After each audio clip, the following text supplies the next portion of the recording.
মনোজ দাস। আজকের আলোচনার বিষয় খুব তো ঢাকঢোল পিটিয়ে ভারতের সঙ্গে শেখ হাসিনার করা সমস্ত দেশ বিরোধী চুক্তি বাতিল করার হুমকি দিয়েছিল এই অন্তর্বর্তী সরকার এবং তার সহযোগী দলগুলো। কতটা হলো সেই কাজ?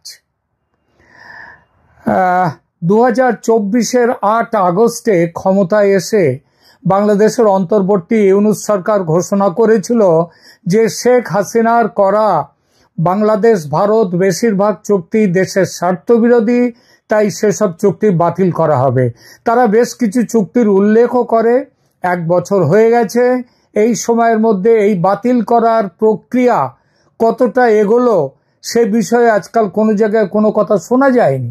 সেদিন যারা খুব হইচই শুরু করেছিল এই বিষয়টি নিয়ে, তারাও এখন চুপচাপ। তো সেই বিষয়টি নিয়ে 2-4 কথা আজকে বলবো শুধু আলোচনা হিসেবে। 2024 সালের 8 আগস্ট অন্তর্বর্তী সরকারের ঘোষণা ছিল শেখ হাসিনার ভারতের সঙ্গে করা স্বার্থবিরোধী চুক্তিগুলো প্রথমে খতিয়ে দেখা হবে, তারপর বাতিল করা হবে। 24শে জুলাই আন্দোলনের আগেই এই চুক্তি বাতিলের দাবিতে সবচেয়ে সরব ছিল দল হিসেবে বিএনপি নেতারা ভারতের সঙ্গে শেখ হাসিনা সরকারের করা চুক্তির বিরুদ্ধে নানান মন্তব্য দাবি প্রকাশ করেছিলেন। তাদের প্রধান বক্তব্যগুলো 2-4টে নিচে দেয়া হলো। বিএনপির মহাসচিব মির্জা ফখরুল ইসলাম আলমগীর বলেছেন, শেখ হাসিনার ভারত সফরে স্বাক্ষরিত বেশিরভাগ চুক্তি বাংলাদেশের স্বাধীনতা ও সার্বভৌমত্ব বিপন্ন করতে পারে। তিনি বলেন, চুক্তিগুলো বাংলাদেশের স্বার্থবিরোধী হওয়ায় বিএনপি এই চুক্তিগুলো প্রত্যাখ্যান করছে।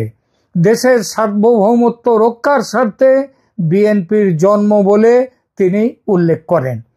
এছাড়া বিএনপির সিনিয়র যুগ্ম মহাসচিব রুহুল কবির রিজভী, যাকে খুব ভারত বিদ্বেষী বলে যার একটা সুনাম আছে বা দুর্নাম যাই বলুন না কেন, তিনি দাবি করেছেন শেখ হাসিনার আমলে ভারতের সঙ্গে গোপন ও অন্যায্য চুক্তি হয়েছে, যা দেশের স্বাধীনতা ও সার্বভৌমত্বের সাথে আপোষ করেছে। তিনি এসব চুক্তি বাতিলের জন্য অন্তর্বর্তী সরকারের কাছে নতুন করে আহ্বান জানিয়েছেন। বিএনপি নেতারা আরো সব নেতারাই বলেন, বাংলাদেশকে দীর্ঘমেয়াদে ভারতের গোলামি চুক্তির ফাঁদে ফেলা হয়েছে। তারা আরো উল্লেখ করেন, চুক্তিগুলো একপাক্ষিক, বাংলাদেশের জনগণের কোনো স্বার্থ সেখানে সংরক্ষিত হয়নি। তারা কি কি বিষয়ে ভারতের সমালোচনা করেছেন? সীমান্ত হত্যা, পানির হিস্সা, দেশের অভ্যন্তরে ভারতের রেল ও অবাধ বিচরণের সুযোগ, সামরিক সহযোগিতা, এসব বিষয় নিয়ে তারা গভীর উদ্বেগ প্রকাশ করেছেন এবং এসব চুক্তি জনসমক্ষে প্রকাশের দাবি জানিয়েছেন। বিএনপি নেতাদের বক্তব্যে আরো দেখা যায়, তারা অভিযোগ করেছেন শেখ হাসিনা নিজের ক্ষমতা চিরস্থায়ী করতে ভারতের সঙ্গে এসব চুক্তি করেছেন এবং গণতান্ত্রিক প্রক্রিয়াকে ব্যর্থ করেছেন। সংক্ষেপে বিএনপি নেতারা একে স্বার্থবিরোধী, গোপন, অন্যায্য ও দেশ বিরোধী চুক্তি হিসেবে আখ্যা দিয়ে সরকারের কর্মকাণ্ডের প্রচণ্ড বিরোধিতা করেছেন। তারা বলেছেন যে ভবিষ্যতে ক্ষমতায় এলে এসব চুক্তি বাতিল ও জনসাধারণকে সম্পৃক্ত করবেন বলে আশ্বাস দেন। জুলাই অভ্যুত্থানের সময় থেকে ভারত বিরোধী মনোভাব তীব্রতা লাভ করে বাংলাদেশে এবং 8 আগস্ট ক্ষমতায় পালাবদলের পর নতুন সরকার থেকে চুক্তি বাতিলের একেবারে যথেচ্ছ হুমকি দেওয়া হয় প্রায় প্রতিদিন, প্রতি মুহূর্তে। 1 বছরও বেশি সময় হয়ে গেল। ভারতের সঙ্গে সামান্য কিছু চুক্তি বাতিলের খবর এসেছে বটে, যেমন কলকাতা ভিত্তিক জাহাজ নির্মাতা সংস্থার সঙ্গে প্রায় 180 কোটি টাকার প্রতিরক্ষা চুক্তি বাতিল করেছে বাংলাদেশ। এছাড়া গার্ডেন শিপ বিল্ডার্সকে দেয়া ওশান গোয়িং ট্যাগ বা জলবাহন তৈরির বরাত বাতিলের ঘটনাও ঘটেছে। এসব বাতিলের পেছনে ফলে ভারতের সঙ্গে পারস্পরিক সম্পর্কের অবনতি এবং বাণিজ্য এবং রাজনৈতিক অনিশ্চয়তা লক্ষ্য করা গেছে। তবে খবর যা পাওয়া গেছে, ভারত বাংলাদেশের মধ্যে প্রায় 90টির মতো চুক্তি আছে। বাংলাদেশ ভারতের মধ্যে বিভিন্ন সময় অনেক চুক্তি ও সমঝোতা স্মারক স্বাক্ষরিত হয়েছে, যা দ্বিপাক্ষিক সম্পর্ক, বাণিজ্য, নিরাপত্তা, সংস্কৃতি এবং অবকাঠামো উন্নয়নে ভূমিকা রাখে। নিচে কয়েকটি গুরুত্বপূর্ণ চুক্তির বিস্তারিত বিবরণ দিলাম। 1971 সালের বাংলাদেশ ভারতের যে চুক্তি হয়েছিল, যেটার নাম হচ্ছে 7 দফা চুক্তি। বাংলাদেশ মুক্তিযুদ্ধের সময় মুজিবনগর সরকার ও ভারত সরকারের মধ্যকার একটা চুক্তি ছিল এটা। 1972 সালে এটি 25 বছর মেয়াদী মৈত্রী চুক্তিতে রূপান্তরিত হয়। শর্ত ছিল স্বাধীনতা যুদ্ধে ভারতীয় সাহায্য, বাংলাদেশে ভারতীয় বাহিনীর সাময়িক অবস্থান সহ বিভিন্ন বিষয়ে সমঝোতা। তা সেই সাময়িক অবস্থান সেরে যথা নিয়মে ভারতীয় সৈন্য ফিরে এসেছিল ভারতে, বাংলাদেশে থাকেনি। এরপরে 2015 সালের বড় চুক্তি ও সমঝোতাগুলো হয়। সেগুলো কিরকম ছিল? দ্বিপাক্ষিক বাণিজ্য ও নৌপথ, স্থল সীমান্ত, বিদ্যুৎ সহযোগিতা, শিক্ষা, সংস্কৃতি ও প্রযুক্তির কিছু সমঝোতা, অনেক সমঝোতা। 3500 মেগাওয়াট এলএনজি ও কয়লা ভিত্তিক বিদ্যুৎ কেন্দ্র বিনিয়োগ ছিল, সেগুলো কিন্তু এখনো চলছে।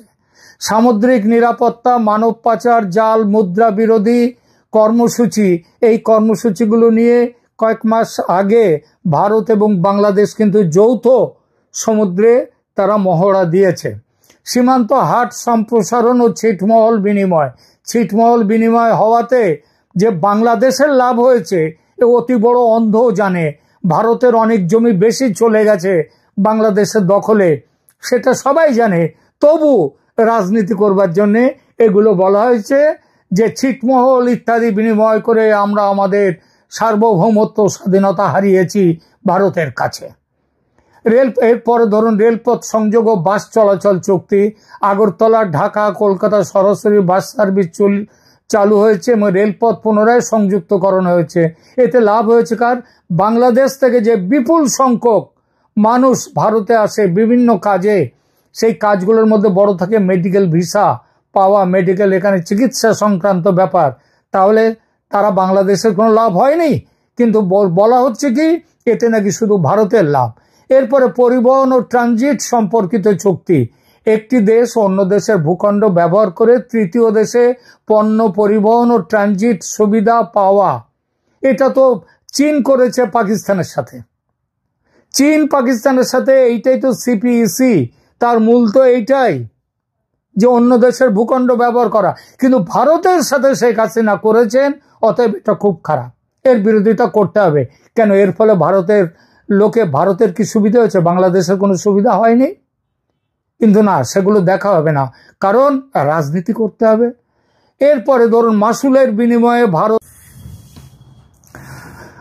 ভারত বহু ক্ষেত্রে বাংলাদেশকে বিভিন্ন সুবিধা দিয়েছে, কিন্তু মাসুল ছাড়াই।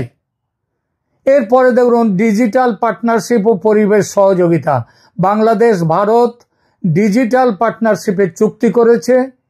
এটা তো হচ্ছে সভ্যতার এগিয়ে যাওয়ার সাথে সাথে বাংলাদেশকে ডিজিটাল করবার জন্য এটা হচ্ছে ভারতের একটা বড় ভূমিকা নিয়েছিল।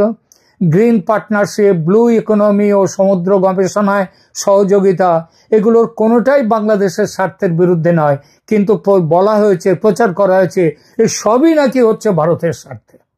প্রতিরক্ষা ও সামরিক শিক্ষা সহযোগিতা, ডিফেন্স সার্ভিসেস, স্টাফ কলেজ, সামরিক শিক্ষায় এক্সচেঞ্জ প্রোগ্রাম, অর্থাৎ বাংলাদেশের যেমন মানুষ তারা যাবে, সামরিক বিভাগের মানুষজন তারা ভারতে যাবে শিক্ষা নেওয়ার জন্যে, আবার উল্টোভাবে ভারত থেকেও বাংলাদেশে আসবে। এই যে এক্সচেঞ্জ করা, এটা হয়েছে, এটা কি খারাপ? এছাড়াও খনি, কৃষি, জলসম্পদ ব্যবস্থাপনা, স্বাস্থ্য, তথ্য প্রযুক্তি ইত্যাদি নানা ক্ষেত্রে নানামুখী চুক্তি হয়েছে দুই দেশের মধ্যে। বাংলাদেশ ভারতের মোট চুক্তির সংখ্যা 90-এর কাছাকাছি, যার মধ্যে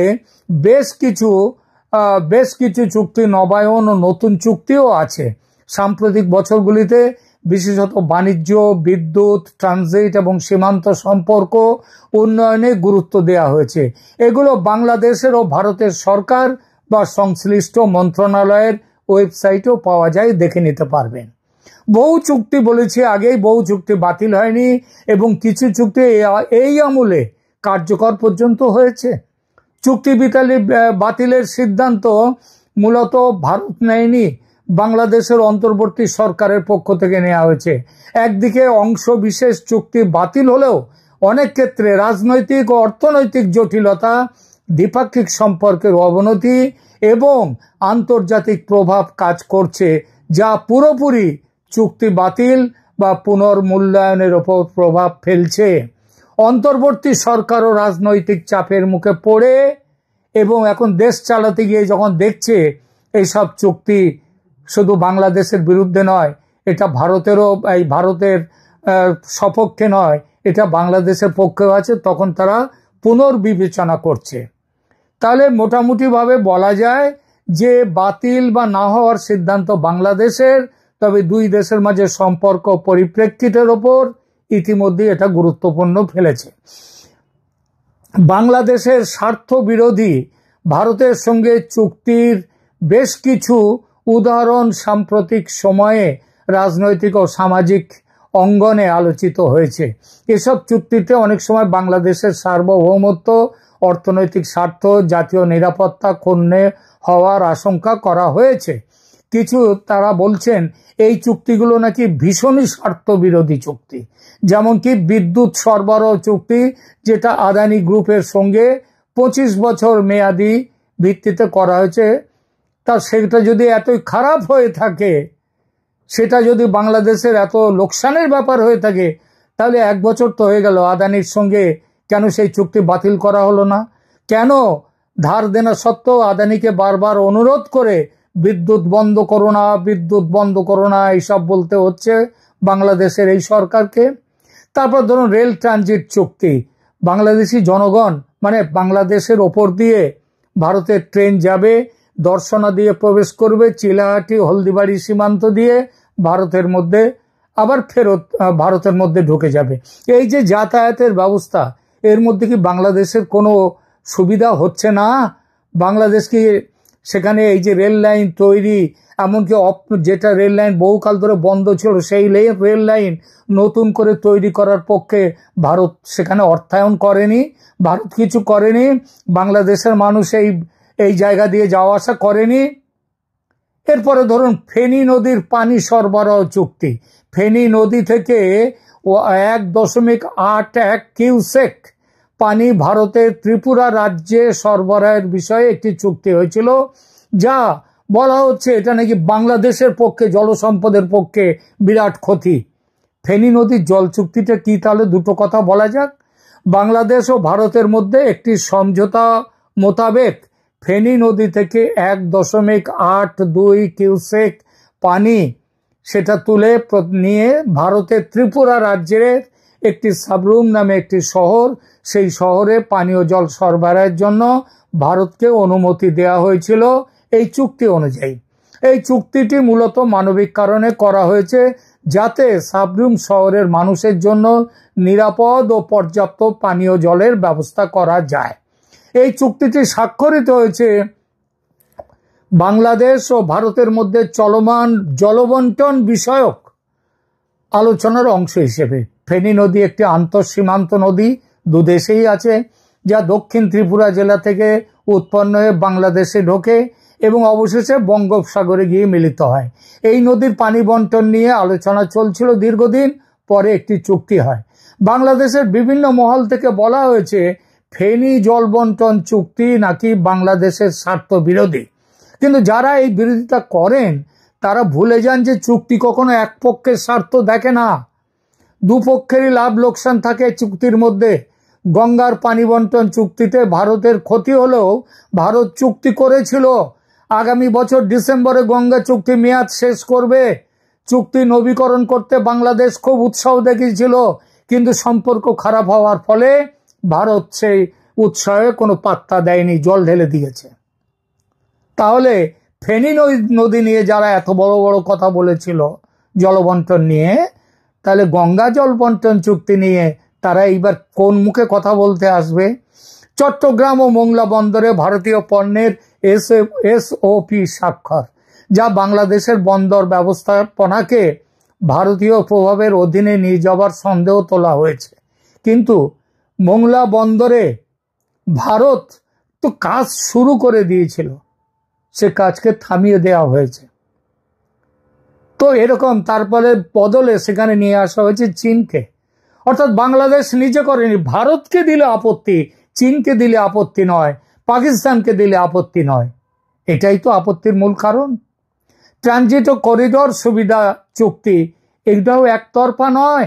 এই যানবাহন চলাচল এই সুবিধা নিয়েছে বাংলাদেশের মানুষও।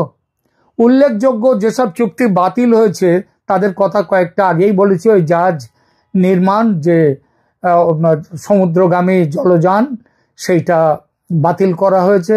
এসব চুক্তি নিয়ে দেশের বিভিন্ন অংশে আলোচনা সমালোচনা ও পুনর্বিচারের দাবি জানানো হয়েছিল। কিন্তু দেখা গেল 1 বছর পরেও কিন্তু এসব চুক্তি নিয়ে সরকার তেমন কোনো ব্যবস্থা নেয়নি। এতেই বোঝা যায় যে যখন এই ব্যবস্থাটা নেওয়া হয়েছিল তার পেছনের মূল কারণ হলো ভারত বিরোধিতা, এবং ভারত বিরোধিতাকে সামনে রেখে দিয়ে হাসিনা সরকারের পতন ঘটানোর চেষ্টা। নইলে বলুন, 90টার ওপরে ভারত বাংলাদেশের চুক্তি আছে, আর 1 বছর হয়ে যাবার পর এই 2-1টি ছোটখাটো চুক্তি ছাড়া বাকি সমস্ত চুক্তি বলবৎ রয়েছে। তো মোটের ওপর দেখা যাচ্ছে যে প্রবল হুমকি সহকারে চুক্তি বাতিলের প্রতিজ্ঞা পেশ করেছিল বাংলাদেশের বর্তমান সরকার ও তার সমর্থক রাজনৈতিক দলগুলি, কিন্তু কাজে পরিণত হয়েছে তার অতি সামান্য। পর্বতের মুশিক প্রসব বললে অন্যায় হবে না। বেশিরভাগ চুক্তি কিন্তু বিদ্যমান তাদের জায়গাতেই, সেগুলো বলবৎ হয়নি বটে, তাদের অনেকগুলোই বলবৎ হয়নি, বেশিরভাগই, তবে তা বাতিলের কারণে নয়। আবার অনেক জায়গায় চুক্তি অনুযায়ী কাজ শুরু হওয়ার পর বাংলাদেশের বিরোধিতায় ভারত সেই সব জায়গা থেকে পিছিয়ে এসেছে। আর ভারত বাংলাদেশের মধ্যে যে তিক্ত সম্পর্ক বর্তমানে তৈরি হয়েছে তার মূলেও আছে বাংলাদেশ সরকার প্রধানের অদূরদর্শী ও অপরিণত মন্তব্য এবং একেবারে বুকের ভেতরে পুষে রাখা ভারতের প্রতি, ভারতের মানুষের প্রতি রাজনৈতিক বিদ্বেষ। আর এই বিদ্বেষের জন্যেই আজ ভারত বাংলাদেশ সম্পর্ক এতটা খারাপ জায়গায় এসে পৌঁছেছে যে ওই ট্রান্সশিপমেন্ট ফ্যাসিলিটি দেয়া, অর্থাৎ ভারতের আকাশ থেকে, ভারত থেকে যে জিনিস বাংলাদেশের যেসব জিনিস এক্সপোর্ট হওয়া, সেইটা ভারত থেকে যেগুলো করা হচ্ছিল সেটা